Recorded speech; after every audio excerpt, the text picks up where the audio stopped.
to the second video in our two-part series on an introduction to financial management. In our previous video, we looked at what financial management is, the context in which it operates, and key principles underlying the discipline. In this video, we will have a brief overview of corporate strategy. So our learning objectives are to identify 3 common techniques we can use to frame a strategic analysis. The techniques we will be covering are Porter's 5 forces, SWOT analysis, and PESTEL analysis. We will go through each of these techniques individually. As I just mentioned under the learning objectives, the 3 methods we will look at in this video are Porter's 5 forces, SWOT analysis, and PESTEL analysis.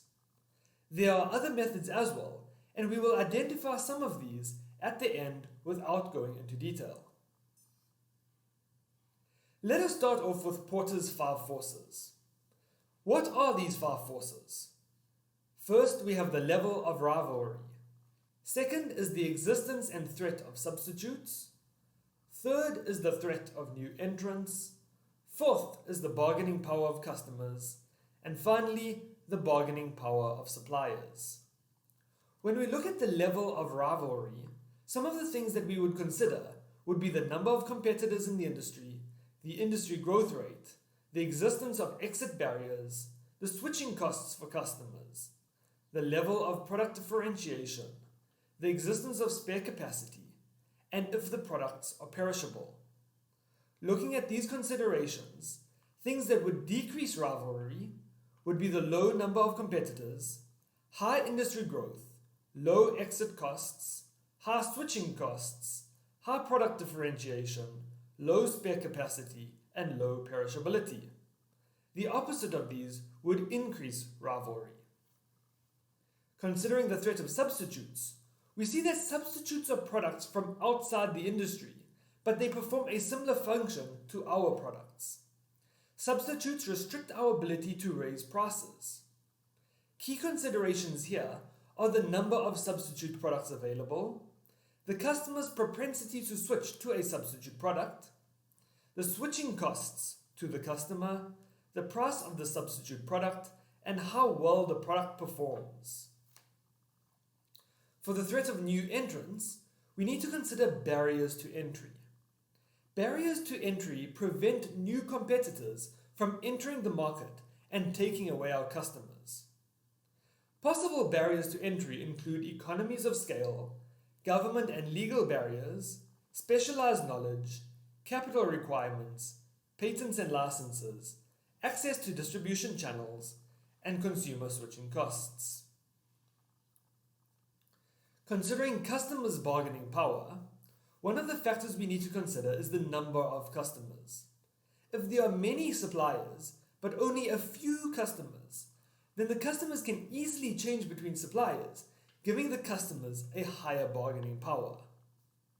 Other considerations would include the order size, the differences between suppliers, price sensitivity, buyer's ability to substitute, the information available to the buyer, and switching costs. On the other hand, though, if there are only a few suppliers in the market and many customers, then the bargaining power lies with the suppliers.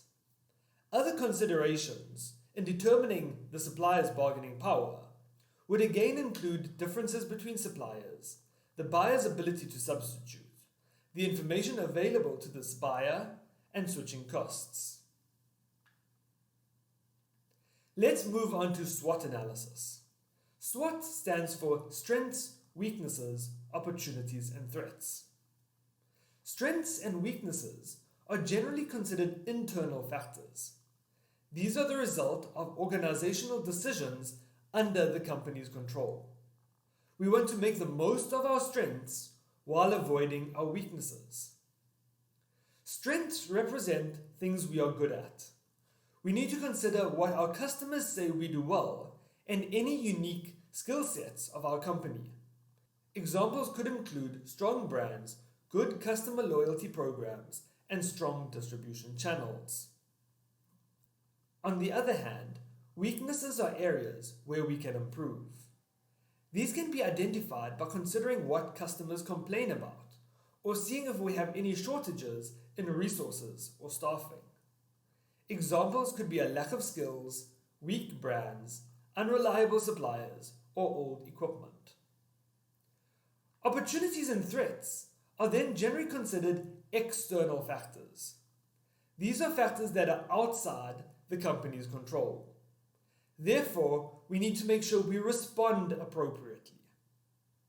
Opportunities are considered positive.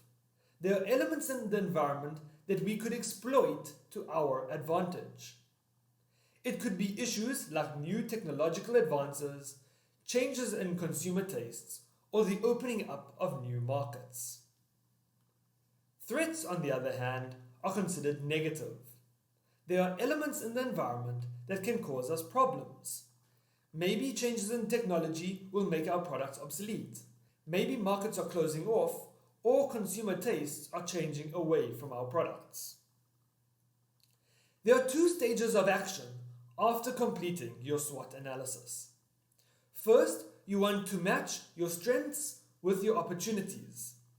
Then, you want to try and convert your weaknesses to strengths. The final framework that we will be looking at is PESTEL analysis. This framework considers whether there are any political, economic, social, technological, environmental, or legal factors that will have an impact on the company's operations. If we look at political factors, these are generally driven by government actions and policies. These factors can become an issue if there is political stability in a country or divergent views between or within a political party. Economic factors tend to relate more to the local and global economies. These are often easily quantifiable as they are financial in nature. They are also very easy for people involved in finance to relate to. You must take care, therefore, not to overemphasize these factors. The social aspect tends to refer to the population as a whole. Society's changing values and norms can have a huge impact on the success of a company. You can think here of cancel culture and boycotts to see the influence of society. Technological advances have become increasingly important in recent years.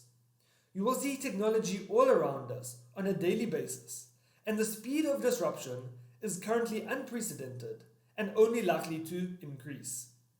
In recent years, one of the biggest issues has been automation and artificial intelligence, where technology has been replacing jobs currently held by humans. Environmental issues relate to our planet. We only have one world, and we need to act responsibly to save it for future generations. Some of the biggest issues we see relating to the environment is that of climate change and global warming. We are also seeing growing concerns over water scarcity. Finally, we have legal factors. These are factors that come from the regulatory environment. In this video now, we have only covered 3 popular frameworks. There are numerous other frameworks or techniques that can be used for strategic analysis. A few of these examples are listed on the screen at present.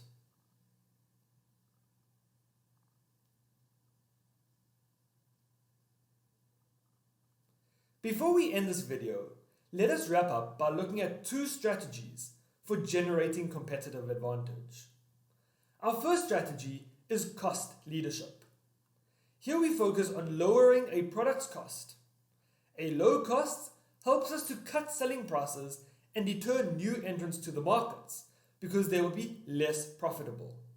It also enables us to attract the biggest buyers to our own company. Our second strategy is differentiation. Here we focus on developing unique products which enable us to charge a premium. By differentiating our products, we can build customer loyalty, increase supplier power, and decrease the buyer's power. That brings us to the end of our series on an introduction to financial management. Be sure to check out our other series. Thanks for watching.